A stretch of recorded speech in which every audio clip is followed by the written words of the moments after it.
Ni kweli unapata vipele vidogo vidogo ambavyo vinakuja na majimaji, ila haviwashi wala vikupatii maumivu makali, ila vinakukera sana. Wakati mwingine napelekea ushindwe kabisa kushiriki tendo la ndoa. Hasa kama umeona umepata hali hiyo, badala tu ya kujificha na kuchukulia tu kawaida, lazima utafute suluhisho namna ambavyo unaweza kutibia kuanzia ndani.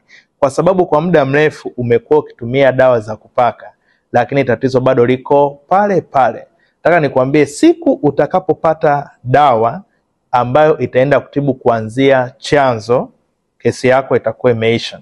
Na unaweza ukachukua namba zangu tuwasiliane, ni kushauri zaidi namna ambavyo unaweza kutibia hiyo changamoto. Nikupatie dawa ambayo itaenda kutibu hiyo changamoto kuanzia ndani, na tatizo lako litakuwa limeisha kabisa. Afya yako ni furaha yako.